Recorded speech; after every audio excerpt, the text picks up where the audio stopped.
አይውላችሁ ግልጽ ነው የምነግራችሁ በህይወት የምትፈልጉበት ቦታ ላይ ያልሆናችሁት ያልወሰናችኋቸው ውሳኔዎች ስላሉ ነው። ሁሉም ሰው የተሻለ ነገር ይፈልጋል፣ የሚያገኙት ግን ውሳኔ መወሰን የሚችሉ ሰዎች ናቸው። የዛሬ 4 ዓመት 30 ብር እራት የሚበላበት ያልነበረው ዩኒቨርሲቲ ተማሪ እያለሁ የወሰንኳቸው ውሳኔዎች አሁን ላይ ከ27 በላይ ሰራተኞች ያሏቸውን ድርጅቶች እንድመሰርት እንዳስተዳደር፣ ሰውነቴን ለመቀየር፣ አስተሳሰቤን ለመቀየር፣ ባንክ አካውንቴን ለመቀየር አስችሎኛል። ሰው እናንተም ምናልባት ከነዚህ 5 ውሳኔዎች መካከል 3-4ቱን ህይወታችሁ ላይ መወሰን የምትችሉ ከሆነ በሚቀጥሉት 1-2 ዓመታት ጊዜ ውስጥ ኮምፕሊት ህይወታችሁ ሲቀየር ታዩታላችሁ። መጨረሻ ላይ ደግሞ የምነግራችሁ ውሳኔ ከሁሉም ትልቁን ኢምፓክት የሚወስድና እሱን ብቻ መወሰን ከቻላችሁ አጭር በሚባል ጊዜ ውስጥ ከሰው ሁሉ የተሻለ ለውጥ ማየት ትችላላችሁ። በህይወት የጠፋችሁ ስታክ ያደረጋችሁ የሆነ ቦታ ላይ የቆማችሁ ከመሰላችሁ ምናልባት የሚያስፈልጋችሁ ብቸኛው ቪዲዮ ይሄ ነው። ለማታውቁ ሰዎች ዮናስ ሞባላለው ዩቲዩብ ላይ ቆም ነገር ለማየት የምትመጡ ሰዎች ከሆናችሁ ሰብስክራይብ በማድረግ ፋሚሊ ሆኑ። እንጀምር። የመጀመሪያው ውሳኔ ብዙ ጊዜን ብቻዬን ነው የማሳልፈው። ከዩኒቨርሲቲ ቤት ተከራይቶ ለመውጣት ትልቁ ሞራል የሆነኝ ነገር ወይም ዋናው ስፈልገው የነበረው ነገር ይሄ ነው። ለምን መሰላችሁ?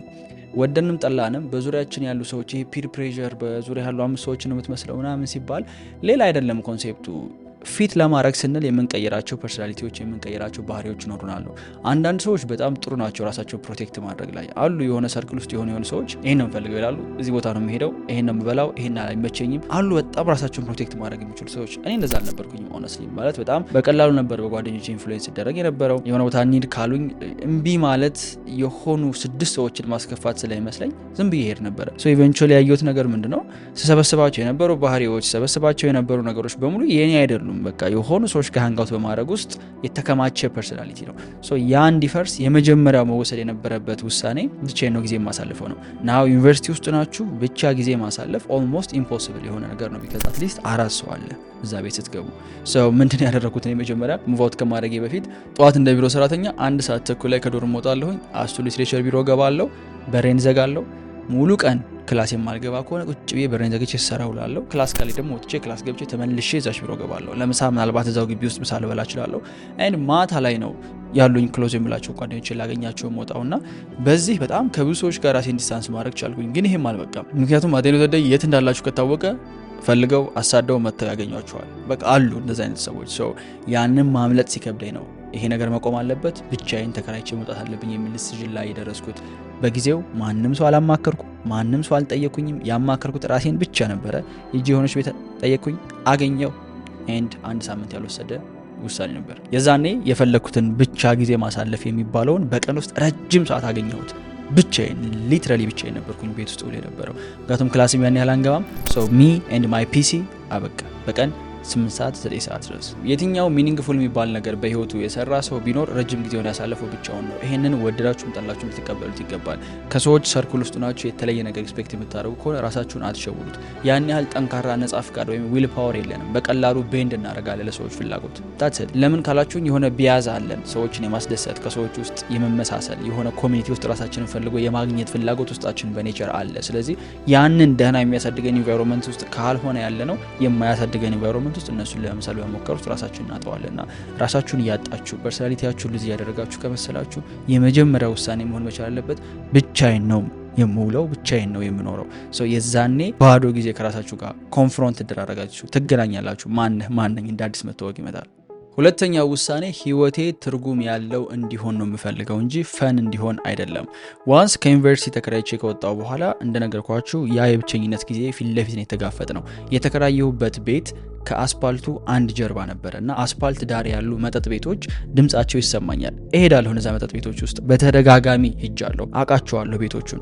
ሶ ድምጻቸውን አውቀዋለሁ፣ ሙዚቃዎቹን አውቃቸዋለሁ። ሶ ናው ቤቴ ውስጥ ስቀመጥ እዛ ጓደኞቼ ማውቃቸው ሰዎች እንዳሉ አውቃለሁና እነሱ የተዝናኑ ነው። ዮናስ እዚህ ቁጭ ብሎ እዛች ቤት ውስጥ የሆነ ፖድካስት ማዳመጥ ኦር የሆነ መጽሐፍ ማንበብ ነበረበትና በዛ ደረጃ ራስን አስጨንቆ መዝናናት የሚፈልገውን ሰው ጨቁኖ መጽሐፍ እንዲያነብ ወይም ፖድካስት እንዲያማድረግ እጅግ በጣም ከባድ ውሳኔ ነበረ። በህይወት ማስተር ልናደርጋቸው ከሚገቡ ወሳኝ ነገሮች መካከል አንዱ ሰልፍ ኮንትሮል ወይም ራስን መቆጣጠር መቻል ነው። እኔ የተማርኩት በሃርድ ዌይ ነው። ማለት አትሄድም በቃ ኦሎፈሰደ ነው ሁሉ ነገር ከት ያደረኩትና እጅግ በጣም ፔንፉል ነበረ። ስንጸልይ ወደ ፈተና ማታግባን እንላለን አይደል? ያቺ ፈተና የተባለችው ቴምፕቴሽን ነች። ባይ ቴምፕቴሽን ነው ይሄ ነገሮችን የመፈለግ የመጓጓት ነው የመሳሳት ፍላጎት ነውና አክቹዋሊ ጸሎት የሚያስፈልገው ነገር ስለሆነ ነው። እውነቴን ነው የምላችሁ። ምክንያቱም የኛ ዊል ፓወር ይሄ ነጻ ፈቃዳችን በራሴ ጊዜ አልሄድም አልዝናናም ነገ አልሄድም የምለው እጅግ በጣም ደካማ ነው። አስቡ እስኪ የመጀመሪያው አባታችን የሁላችንም ማን ነው? አዳም ነው አይደል? አዳም የመጀመሪያው ነጻ ፈቃድ የተሰጠው ፍጡር ነበረ። በነጻ ፈቃዱ የመጀመሪያ ያደረገው ነገር ምንድነው? አታርግ የተባለው ነገር ማድረግ ነበር። ሶ ኢማጂን አንሴስተሮቻችንም የመጀመሪያውም እንኳን የሰው ልጅ ዊል ፓወሩን ለደና ነገር አልጠቀሙም። ሶ ያን ያህል ራሳችን ላይ ዲፔንድ የምናደርግ ሰዎች አይደለንም። ለዛ ነው በተቻለ መጠን አታግባን ወደ ቴምፕቴሽን ስንል የነበረውና እኔ ቴምፕቴሽን ውስጥ ነበር የገባሁት። ኢቭን ኢፍ ከዩኒቨርሲቲ እንኳን እንዲታች አድርጌ በወጣም እንዳልኳችሁ ግን ኢንቫይሮንመንቱ እዛው ሰፈር ስለነበረ እሰማዋለሁ። ሙዚቃውን ሲያልፉ ድምጻቸውን እሰማዋለሁኝ። አንዳንዴ እንምጣ ይሉኛል ነው አክቹዋል ፈተና ውስጥ ነበር የነበርኩት። በዛው ለፈተና ውስጥ ሰልፍ ኮንትሮልን ማስተር ማድረግ እጅግ በጣም ከባድ ነበር። የምርም ፈጣሪ እርዳታው ስላለበት ነው እንጂ ሁላችንም ሰው ስንባል የሶስት ነገሮች ኮምፖነንት ነን፣ የስጋ የነፍስና የመንፈስ ይባላል። ይሄ በሳይንስም በስፒሪቹዋልም ያለ ነገር ነው። የመጀመሪያው ፍሌሽ የሚባለው ወይም ይሄ ስጋችን የሚባለው አካል እሱ ሁልጊዜ መዝናናት፣ ፈን ማድረግ፣ ኢንስታንት ግራቲፊኬሽን ነው የሚፈልገው። የሆነ ነገር ያምረዋል፣ ይበላል፣ የሆነ ሰው ጋር ማውራት ይፈልጋል፣ ያወራል። በቃ ኢንስታንትሊ ነው ሁሉን ነገር ኮንሱም ማድረግ የሚፈልገውና በጣም ብዙ ሰልፍ ኮንትሮል የሌላቸው ሰዎች ለዚህ ለስጋቸው ተገዥ ናቸው። በቃ ያማራቸውን ነገር ወዲያው ማግኘት ነው የሚፈልጉት። ሁሌም ስልካቸው ላይ ናቸው፣ ሁሌም እየበሉ ነው፣ ሁሌም የተዝናኑ ነው። ሁሉ ነገር ዶፓሚን ዶፓሚን ዶፓሚን ዶፓሚን ነው። ከዚህ በፊትም ብያችኋለሁ፣ ፈን የሚባለው ነገር ለኔ አይጥመኝም። ምናልባት ኮንትሮቨርሻል ሊሆን ይችላል፣ ግን ህይወታችን ትርጉም ያለው እንዲሆን ነው እንጂ የተዝናኖት እንዲሆን ወይም የፈን እንዲሆን አይደለም የተፈጠር ነው።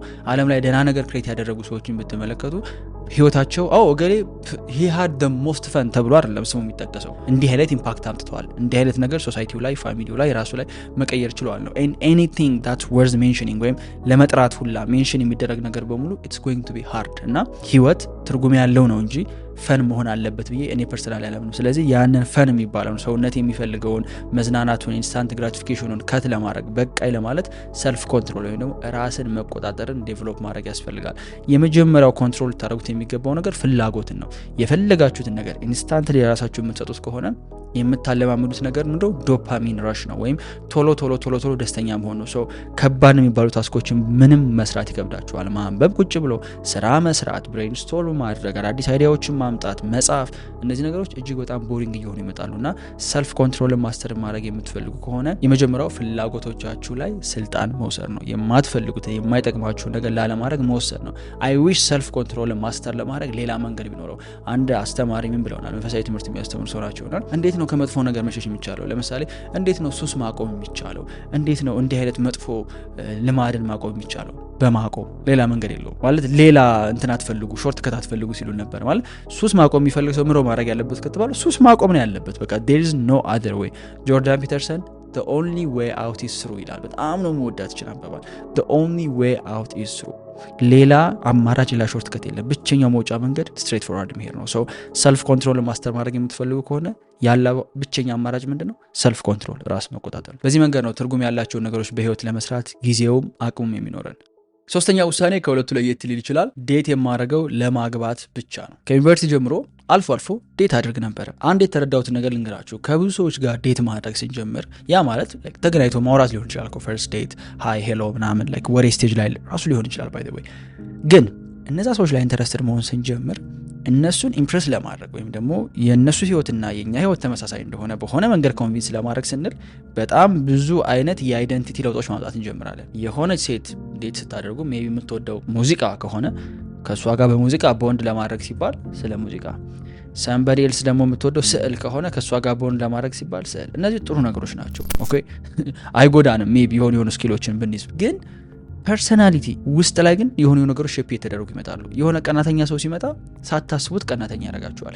የሆነ ምቀኛ ሰው ሲመጣ ሳታስቡት ምቀኛ ያደርጋችኋል። ፈልጋችሁት እኮ አይደለም። ያ የባህሪ መወራረስ ስላለ። ምክንያቱም በተለይ ደግሞ ለወንድ ልጅ የፈለገ ኩራተኛ የፈለገ ጅንን ያለ ሰው ቢሆን የሆነች ሴት ላይ ኢምፕረስድ ከሆነ አይኑ ከተተከለና በቃ እሷ ላይ ማግኘት አለብኝ ካለ ሙሉ ፐርሰናሊቲው ክራሽ ላይ ያደርግ ይችላል። ኦነስትሊ ነው የምላችሁ። ትላልቆቹን ነገስታት ትላልቆቹን ጦረኞች የጣላቸው ለስት ነው ወይም የሴት ልጅ ፍላጎት ነው። እንደ ክርስቲያን ብቻ ሳይሆን እንደ ሂውመን ቢንግ ራሱ አንድ ሰው ዴት የሚያደርገው አላማው መሆን መቻል አለበት ለማግባት ነው ብዬ ነው የወሰንኩት እኔ። ለምን ያ ሁሉ ፕሮሰስ ዌስት ሆኖ ነው የታየኝ። ምንም የሚጠቅም ፖርትፎሊዮ አይደለም። ስራ ላይ አሁን ይሄን ሰርቻለሁ እያለን ብዙ ስራ በሰራን ቁጥር ፖርትፎሊዮችን እያደገ ይመጣል አይደል? የዴቲንግ ፖርትፎሊዮ ግን የትም አይጠቅምም። ፋይናሊ የምታገቡት ሰው ስታገኙ ይሄው ባይ ዘ ወይ ካንቺ በፊት 10 ዴት አድርጊያለሁ ምናምን ተብሎ ብራግ የሚደረግበት ኤክስፒሪየንስ ፈጽሞ አይደለም። ስለዚህ መጀመሪያውኑ ዴት የማድረግ ከሆነ ለትዳር ይሆናል ወይስ አይሆንም ነው። የማይሆን ከሆነ እዛው ስቴጅ ላይ መግጨት። እንደ ወንድ ስለ ሴት በማሰብ ከሴት ጋር በማውራት ቻት በማድረግ ሊሆን ይችላል፣ በስልክ ሊሆን ይችላል። የምናሳልፈው ሰዓት በቀን ውስጥ በጣም ብዙ ነው። ይህንን ከዚህ በፊት ነግሬያቸዋለሁ። ሰው እሱን ኤነርጂ እሱን ታይም ወደ ስራ ፎከስ ማድረግ የምንፈልግ ከሆነ ዴት የምናደርግበትን ዳይሬክሽን ማጥበብ መቻል አለብን። እኔ ፐርሰናሊችን ውሳኔ ከወሰንኩ በኋላ ያዳንኩትን ሰዓት ልነግራቸው አልችልም። ለምን ካላችሁኝ አብዛኞቹ ዴት ላረጋቸው አስባቸው የነበሩ ሰዎች በሙሉ ወደ ትዳር የሚሄድ አልነበረም። ስለዚህ ባይ ዲፊኒሽን ብዙ ሰው ኳሊፋይድ አይሆንም ማለት ነው። ከነሱ ስታት እኮ ብቻ ላይሆን ይችላል፣ ኮምፓቲቢሊቲ ስለማይኖር ከኔ ጋር ስለማንጣጣም። ስለዚህ ዴት የማደርግበት ሳምፕል እጅግ በጣም እየጠበበ ይመጣል፣ ኳሊቲው ግን በዛው ልክ እየጨመረ ይመጣል ማለት ነው። ይሄ ለፕሮዳክቲቪቲ ብቻ ሳይሆን ፐርሰናሊቲያችሁን ለመጠበቅና ራሳችሁ ላይ ለመስራት እጅግ በጣም ወሳኝ ነው። አራተኛው ውሳኔ ቸልተኛ አልሆንም። በፊት ይሰጡኝ ከነበሩ ስሞች መካከል ዮናስ ኬርለስ ነው የሚል ነበርና በጣም ፋይት አደርገዋለሁ አይደለሁም እያልኩ ለመከራከር ሞክራለሁ። ግን አሁን ላይ ወደ ኋላ ዞር ብዬ ሳስበው ነበርኩ። አክቹአሊ ይሄን ነገር የቀየረችው የኔ እህቴ ናት፣ ታላቅ እህቴ። ከሷ ጋር የነበረን ጊዜ ብጠላውም በጊዜው እኔን ለማስተማር ብላ የምትወስዳቸውን አክሽኖች ግን ፐርሰናሊ እኔን እጅግ በጣም ሼፕ አድርጎኛል። ለምሳሌ በቀላሉ አልጋ ማንጠፍ፣ ስሊፐር ቤት ውስጥ ጥለኸው የምትወጣው ስሊፐር ወይም አርገኸው የምትገባውን ስሊፐር በስነ ስርዓት ፊቱን ወደ አንድ ዳይሬክሽን ሆኖ ጎን ለጎን ነው ማስቀመጥ። አይ ነው በጣም ቦሪንግ ነገር ሊመስል ይችላል። በጊዜው ማውራት የምፈልገውም ቶፒክ አልነበረም። ሆነስትሊ ላይክ ይሄን ኮንቨርሴሽን ባደረገን ቁጥር ኢንጆይ አላደረገውም ነበር፣ ግን ሳላስበው ሰብኮንሺየስሊ እየሰራኝ መጥቶ ነበረ። ክፍላችንን ኦርጋናይዝ የምናደርግበት መንገድ፣ ፒሲያችንን ኦርጋናይዝ የምናደርግበት መንገድ ከህይወታችን ጋር ቀጥታ ይገናኛል። እነዛ ትናንሽ ዲቴሎች ናቸው ማተር የሚያደርጉት። ሶ ያወቅኩት ይሄንን እኔ ቤት ተከራይቼ ከወጣሁ በኋላ የመጀመሪያ ቤቴ ላይ ፕሮፐርሊ ነበረ። ያችን ትንሽዬ ቤት አልጋ እንኳን አልነበረም፣ ኮፍራሽ ነው፣ ግን ፕሮፐርሊ ነበር ሲይዛት የነበረውና አስታውሳለሁ የኔ እህት ልክ መታ ስታየው በጣም ነበር ኢምፕረስድ የሆነችው። ማለት አንተ አሁን ሰው ሆነህ አልጋ እንዲህ በስነ ስርዓት አንጥፈህ ጫማ እንዲህ በስነ ስርዓት ተደርድሮ she was really impressed። እኔ ራሱ ኢምፕረስድ ነበርኩኝ። ለምን እንዴት ነው ሳላስበው ነው ሰብኮንሺየስሊ ተሰርቼ እዚህ ጋር የመጣሁት። ለዚህ ምናልባት አንዳንዶቻችሁ አረ እኔ ወንድ ነኝ አልጋ አላነጥፍም ቤቴን አላጸዳም ሚል ማይንድ ሴት ደግሞ ይኖራል ብዬ አስባለሁ። ምንም አይገናኝም ከወንድነት ጋር። ባይ ዘ ወይ ይሄ ምን ያህል ነገሮችን ኦርጋናይዝ ማድረግ እፈልጋለሁ ከሚለው ጋር ብቻ ነው ፒውርሊ የሚገናኘው። አሁን ላይ አልጋ አላነጥፍም ኦፍ ኮርስ። አሁን ላይ ሜቢ ጫማዬን ላላስተካክል እችላለሁ፣ ግን ያ ስኪል ግን ውስጥ ያለ ሰው ያ ኦርጋናይዝ የማድረግ ፍላጎት ሌሎች የህይወት አስፔክቶች ላይ ይሄዳል፣ ካምፓኒ ላይ ይሄዳል፣ ስራ ላይ ይመጣል፣ ሌሎች ሪሌሽንሺፖች ላይ ነገሮችን በስነ ስርዓት ሶርት አውት ማድረግ ዲፎልት ይሆናል። በቃ የምታስቡበት መንገድ ነገሮችን ክሊርሊ ቦታ ከማስያዝ ይሆናል። ካልሆነ ግን ለትናንሾቹ ነገሮች ኬር የማታደርጉ ከሆነ ለትላልቆቹ ነገሮች ኬር አታደርጉም። አሁን አንዳንዱ ሰው አይ ይሄ እኮ ሲሊ ነገር ስለሆነ ነው ትልቅ ነገር ላይ ኖ እንደዛ አይደለም። በጥቂቱ የታመነ ነው ለብዙ የሚሾመው ሰው። በትናንሿ ነገር ነው ስኪላችሁ የሚታየው ቴስት የምትደረጉት። አልጋ በስነ ስርዓት ማንጠፍ የሚችል ሰው፣ ጫማውን ፕሮፐርሊ የሚያስተካክል፣ ልብሱን በስነ ስርዓት የሚያጥብ፣ እቃዎቹን ፕሮፐርሊ ኦርጋናይዝ የሚያደርግ ሰው በኋላ ለፋሚሊው ኬር ማድረግ አይከብደውም። በኋላ ለጓደኞቹ ኬር ማድረግ፣ ለኢምፕሎይዎቹ ለቢዝነሱ ኬር ማድረግ አይከብደውም። የምሬ ነው የምላችሁ። ብዙ ሰዎችን ወደ ኋላ የሚያስቀራቸው አንዱ ቸልተኝነት ነው ብዬ ነው የማስበው። ጆርዳን ፒተርሰን ሁሌ የሚለው ነገር አለ፣ ልብስን በስነ ስርዓት መልበስ፣ ከደረት ቀና ብሎ መሄድ። እነዚህ ትናንሽ ዲቴሎች ሊመስሉ ይችላሉ፣ ግን ትላልቅ የህይወታችሁ ኤሪያ ላይ ነው ሪፍሌክት የሚያደርገው።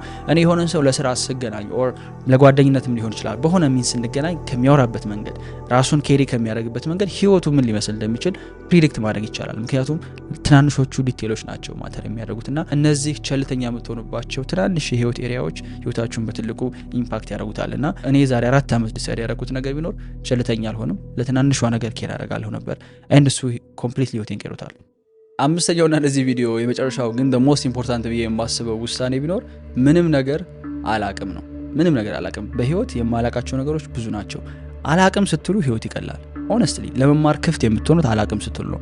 ብዙ ሰው በተማረው ዲግሪ፣ ባነበበው መጽሐፍ፣ ባያቸው ዩቲዩብ ቪዲዮዎች ስለሆኑ ነገሮች በጣም ስትሪክት የሆነ አቋም ይዞ ታገኙታላችሁ። ከየት ነው ያመጣው ይሄን አቋም? 3 የዩቲዩብ ቪዲዮ አይተህ እንዴት እዚህ ነገር ላይ በጣም ስትሮንግ ትሆናለህ?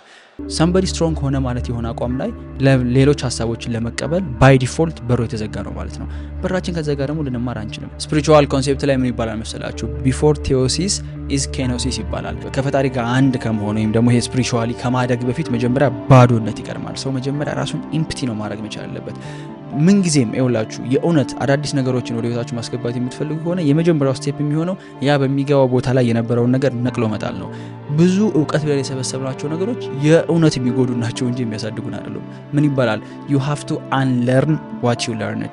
መጀመሪያ የተማርከውን ነገር መርሳት መቻል አለበት። ላይክ ዋይፕድ መሆን መቻል አለበት። በአሮጌ ፐርሰናሊቲ ላይ በአሮጌ እውቀት ላይ አዲስ ነገር መጥቶ ሊሰራ ፈጽሞ አይችልም። እና ኢጎ ቢልድ የሚደረገው ወይም ይሄ ሰልፊሽነት እኔ እችላለሁ እኔ እንዲህ ነኝ የሚለው ነገር የሚመጣው አውቃለሁ ብሎ ከማሰብ ነው። የተሻለ ነገር ይገባኛል ብሎ ከማሰብ ነው። እና ብዙ ነገር ላይ እውቀት አለን አንደርስታንዲንጉ አለን ብሎ የሚያስቡ ሰዎች ላለመስራታቸውም ሰነፍ ለመሆናቸውም በህይወት የሆነ ማይሆን ቦታ ላይ ለመቀመጣቸውም በጣም ስትሮንግ የሆነ ምክንያት ሰጧቸዋል። አይ የሀገሪቱ እኮ ኢኮኖሚ እኮ እንደዚህ ነው፣ አሁን እኮ መንግስት ያወጣው እኮ እንዲህ ነው። ብራዘር ኢንፎርሜሽን ቲክቫ ላይ ስታነበው የምትለው ዜና ምንም ህይወትን ኢምፓክት ያደርገው ሲሪየስሊ ያወቀ አይደለም የሚድነው መስራት የቻለ ህይወቱ ላይ ለውጥ ማምጣት የቻለ ነው። ለዛ ደግሞ እኔ ምንም ነገር አላቅም የተሻለ ነገር ይገባኛል ብዬ አላምንም፣ ለማወቅ እየሞከርኩ ነው፣ ለመረዳት እየሞከርኩ ነው ስትሉ ሁሉም ሰው በዙሪያችሁ ያለ በሙሉ ሊሰጣችሁና ሊያስተምራችሁ ኢቭን ተፈጥሮ ኢንቫይሮንመንቱ በራሱ ለእናንተ ኦፖርቹኒቲ ለመስጠት ክፍት ነው። ካልሆነ ግን በራችሁን አውቃለሁ ብላችሁ የምትዘጉት ከሆነ ትምህርትም ኦፖርቹኒቲም በዛው ልክ ነው የምታጡትና እኔ ጄኒውሊ ማስታውሰው ከዩኒቨርሲቲ ቮት ካደረኩኝ በኋላ ዋናው ስራ የነበረው መማር ነበረ። እያንዳንዷ ትናንሽ ነገር ላይ አላቅም አስተምሮ እንዴት ነው የሚሰራው። ዩ ሃቭ ኖ አይዲያ እንዴት ህይወት ቀላል እንደሆነ። እንዴት ሀምብል መሆን የመሰለ ነገር የለም። ላይክ ኢጓችንን ስብር ስናደርገው ያስታውቃል። ሰዎች ክፍት ይሆኑልናል ለኛ፣ ምክንያቱም በቃ ልባችን ኦፕን ነው። አንዳንዴ ኢጎይስቲክ ሆነን ራሱ መጠየቅ እንፈልጋለን። ይችን ነገር እኮ አይቻታለሁ ከዚህ በፊት አውቃታለሁ ምናምን፣ እስኪ አንተ እንዴት ነው የምትሰራው? ያኛው ሰው ለመናገር ክፍት አይሆንም።